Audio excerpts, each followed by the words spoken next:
So now the next part is I would like to invite the co-organizers of the Green Impact Week. First of all, Stina Soewarta.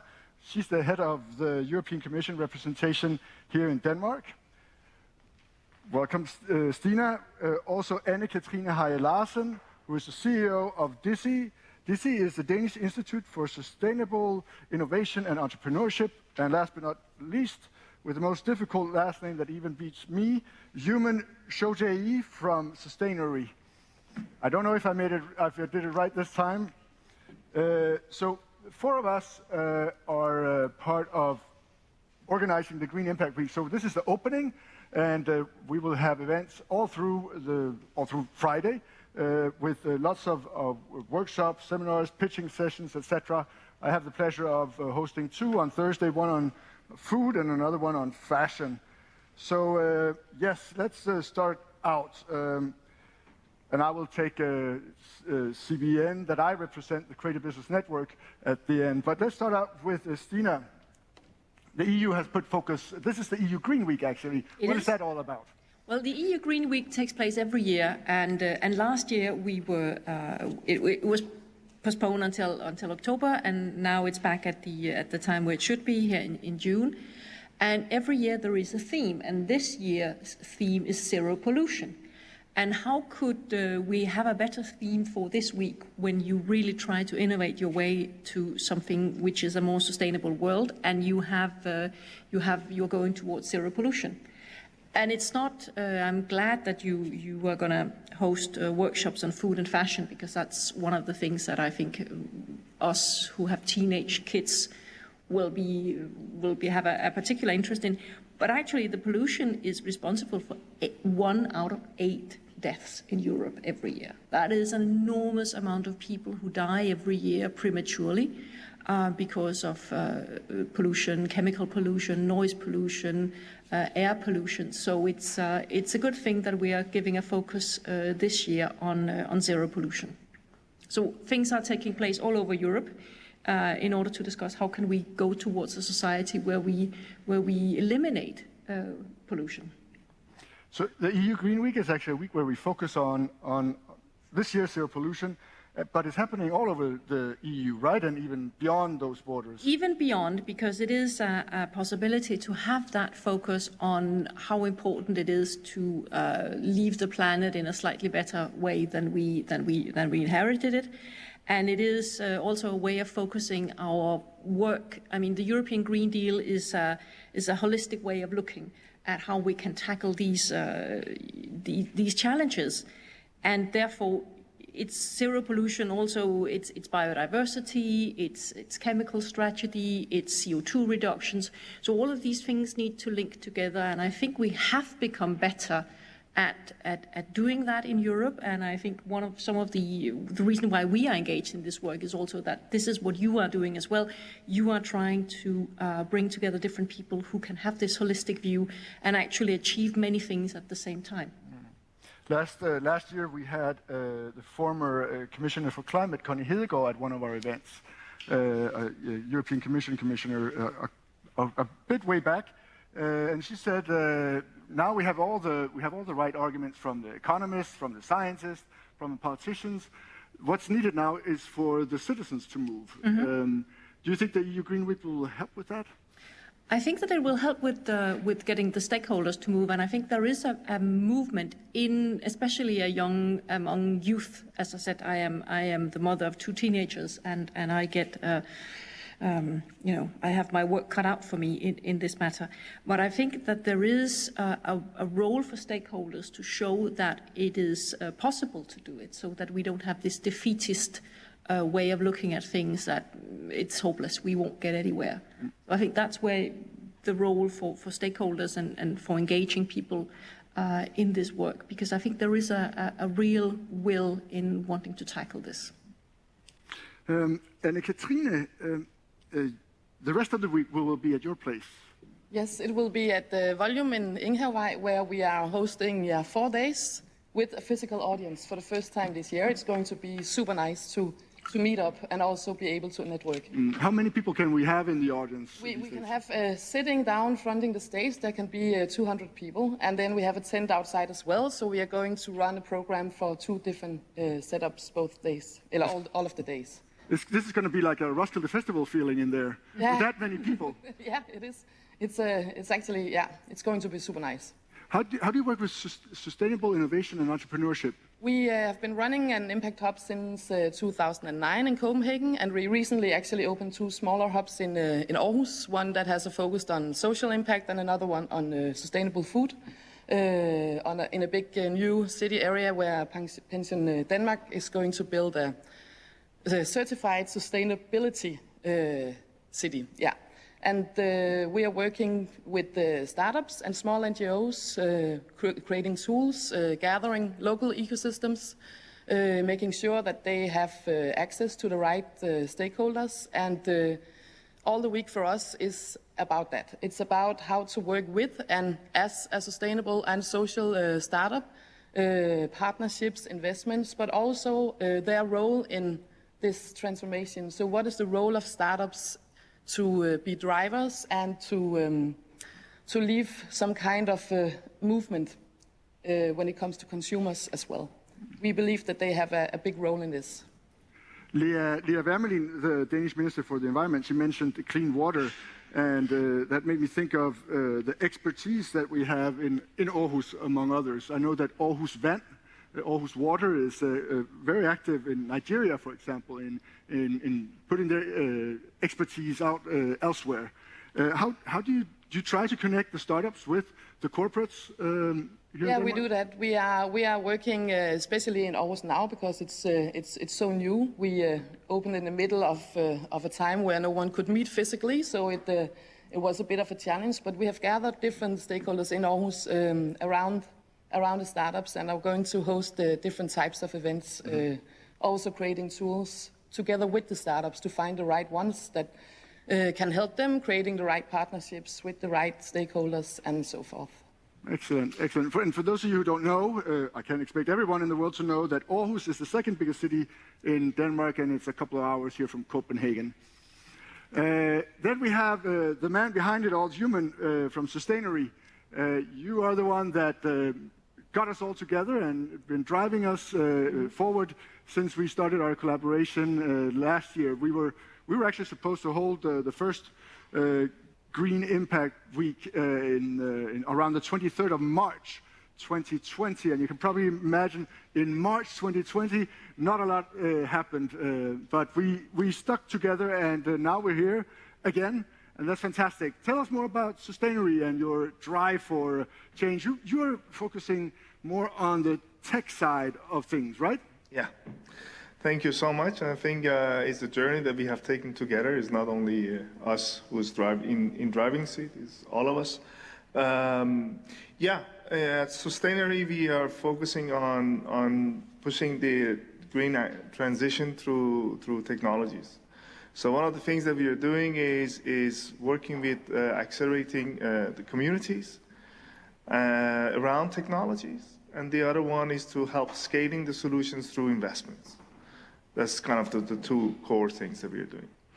We do a lot of different events and activities to support the community to come together, because it's quite a broad field when we talk about sustainability. Just the minister's speech was including 3 main topics, and it's quite difficult to kind of navigate through all of this. And we experience that sometimes the dialogue gets lost within the silos. So we follow the technology. For us, the most important thing is to help support technologies being born, and basically they are born from universities or from the entrepreneurs, and then supporting them all the way through to becoming solutions. That's basically what we do.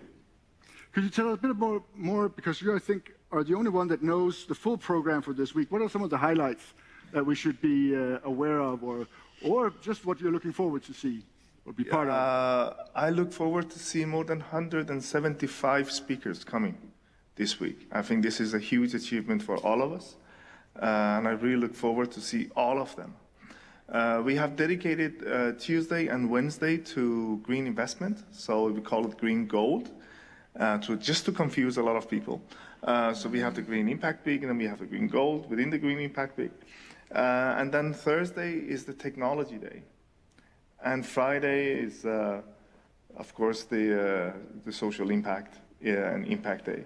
So I'm looking, it's not anything in particular, but of course, we take pride in launching the first Copenhagen Green Investment Summit tomorrow. So I really look forward to that one. It has been a challenge. Excellent. I should probably also mention a bit what Creative Business Network is. We're a network of partners in close to 80 countries that all organize a Creative Business Cup, but we also collaborate on a lot of other different issues. The Cup is a competition for entrepreneurs from the culture and creative industries, so music, movies, fashion, gaming, etc. But I think it's important to note that we don't necessarily think that the world needs more shoes or more stuff to surround us. We are, as the UN is also saying, 2021 is how the creative economy can help with sustainable development. In other words, don't ask what you can do for the creative industries, but what the creative industries can do for the world and for sustainable development. And here we do agree, Human and I, on one hand, there's the creativity part of it, coming up with new ways of doing stuff. We're close to design thinking also. And then we have the technological part, where we might tend to see it more as technology as an enabler, and Human might see it more as crucial for the business development, but that doesn't really matter. When it comes together, then it creates great businesses and great solutions. We actually had the Creative Business Cup Denmark last Thursday on the top of Copenhagen. Copenhagen is a mountain, a hill in Copenhagen that is built on top of a waste incinerator. So while we were running the Creative Business Cup Denmark, the startups that were participating from the creative industries were climbing the mountain as they were succeeding and reaching the finals. Underneath us was this incinerator that was burning off, was it 400 lorries a day or so? Or was it 800? I can't remember, of waste from Copenhagen that is then turned into both electricity and hot water that we could benefit from. So we found the winner, and the winner was a startup called Skip It. I will get back to more about Skip It later on. So Creative Business Network, we work with the creative industries and see how they can come up with solutions for tomorrow. So we have a few more minutes here for some questions and answers. And Katrine, what are you looking forward to this week? Oh, a lot of different things. Actually, we also take part in the Green Gold, where we will focus on social impact investments. We think it's important to have the social impact as part of this, to look at it from a holistic perspective as well, because it's also about people. If we need to, as we do, save the planet. And then we are looking into the different aspects of being a startup. What can the startup, despite from the challenges that we are all aware of, that's a startup thing with investments, fundraising, partnerships. We would like to go a little bit deeper into looking at, for example, those early stage startups who is purpose-driven, but maybe too commercial for a private fund and too purpose-driven for an investor. So we would like to look at some of the gaps and the challenges from an early stage perspective. And a lot of very interesting debates also about gender equality and some of the more soft goals, as I also said last year. So I see that our contribution is also a little wider. We often see this, that startups are in this cross between something that's very commercial and something that's more public sector driven or impact. In 2016, actually, right in the other meeting room, right next to this one, the Danish winner was found, and that was Carcel. Carcel worked with women in prisons in Peru and in Thailand, making luxury products from alpaca in Peru and from silk in Thailand. Highly commercial, but at the same time a social impact company, startup, as they were giving the money to the kids of these women in the prisons in Peru and in Thailand. Unfortunately, due to the corona pandemic, here in January we got a letter from Carcel that unfortunately they weren't able to continue their efforts, even though they had a really good run. They had, I remember seeing 8 pages in Børsen Pleasure, that's the Danish Financial Times, how well they were doing. But yes, we saw a lot of startups and SME that didn't make it through this year. Stina, Soewarta. So this is the EU Green Week. I haven't prepared you for this question, but what is the European Commission doing in general for SMEs and startups? I know that the SMEs make up a big portion of the GDP of the European Union. Are there certain programs that you have that you're running? I know we just finished a budget period and we're starting up a new 7-year one. What are the programs we should look out for if we're an SME from Europe and also from beyond, actually? Well, I think that one of the things we should be looking at is the fact that this new budget period has, as you said, just come into force, and there is a budget over the next 7 years of 1.8 trillion euros. 1.8 trillion euros. 1.8 trillion euros, and just to put it into perspective, a trillion seconds. Just to see, a trillion seconds is 32,000 years. So that is an enormous amount of money out there. And all of that is really geared towards making sure that we do reach this goal of being climate neutral in 2050. So you have a lot of possibilities, not just in the Danish recovery plan, which is currently being assessed by the European Commission, but also in the recovery plans of a lot of other countries, which will be focusing a lot on the sustainable aspect of things, be focusing on digital, and it will be focusing on CO2 reductions. And I think more important than actually being able to apply for funding, which you can do. You can apply for funding. You can also, there are much better opportunities now for loans at a competitive rate from the European Investment Bank. Mm-hmm. More than that is also the fact that we give equal guidelines to all of the SMEs in Europe so that they have an equal footing on which to compete. And being forced to live up to some of the most challenging regulation in the world also make sure that you have a stamp of approval in order to export. And I think that the way that we have been trying to transform, not least the European Investment Bank, has made sure that a lot of companies can actually benefit as the bank gave, for instance, a huge line of credit to the Danish Vækstfond. So there are lots of possibilities going forward.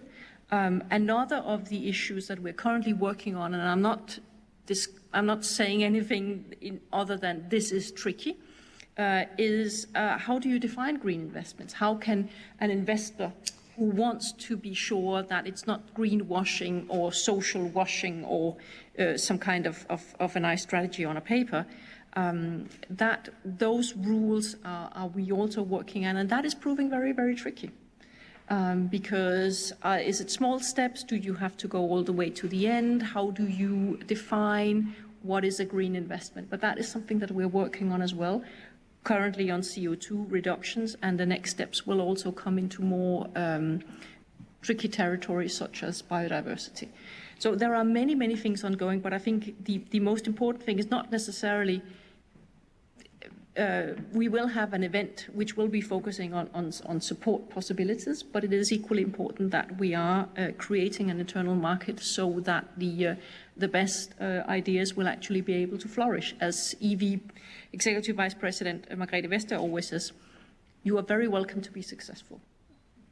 And just a few. The internal market is relevant for all of you within the EU, of course, but also for those of you, the startups and SME from outside, that the fact that once you entered one country and and you live up to the criteria there, you are actually in all of the EU. I can't remember how many citizens that market is. With the UK, it was 450 million. So it's 380 million citizens. That's quite a lot.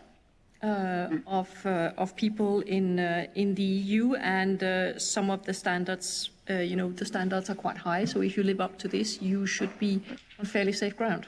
I remember back during the last financial crisis, all EU programs were geared towards job creation and growth.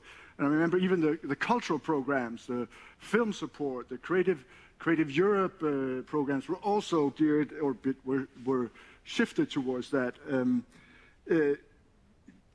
We just had there's a recovery plan, and at the same time we try to be sustainable. They go hand in hand. Sometimes back then, at the last financial crisis, it was should we really let also the cultural programs be focusing on job creation and growth? But there's no conflict between being sustainable and also creating jobs and growth. No, because you have to be sure that the jobs that you are creating are actually sustainable.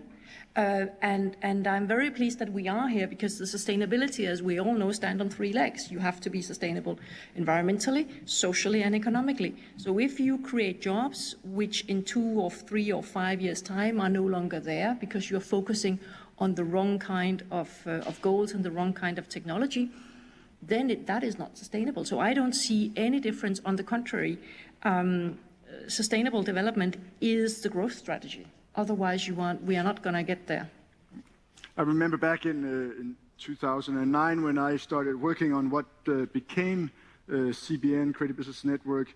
There was a lot of talks about we can't instrumentalize the creatives and the artists. We can't ask them to actually go in there and be a tool for something. They should be free. But I think we have since seen that lots of the artists like to have an impact. They like Olafur Eliasson. He actually does a lot of good for the citizen when they see the melting of ice blocks at the city square in Copenhagen, or his Little Sun project, etc. So the artists and the creatives can often be a kind of an avant-garde that can nudge the citizens in making smarter choices. I think it's what we're talking about here. It's the question of being purpose-driven. I think that whether your purpose has an outlet in the creative industries or in the technology industries, I think most of us do actually want to work with a purpose. Exactly. Stina also mentioned the European Investment Bank, and part of that is the European Investment Fund, and there you can actually find lots of really relevant information for the culture and creative industries. There's a guarantee scheme, and there are lots of other great stuff with the European Investment Fund. You can find more about that on cbnet.com, that's cbnet.com, how you can get access to finance if you're a startup or an SME from the culture and creative industries. Okay, we'll see more of each other this week, the Green Impact Week. Thank you a lot to Human and Katrine and Stina. Thank you. Thank you. Thank you.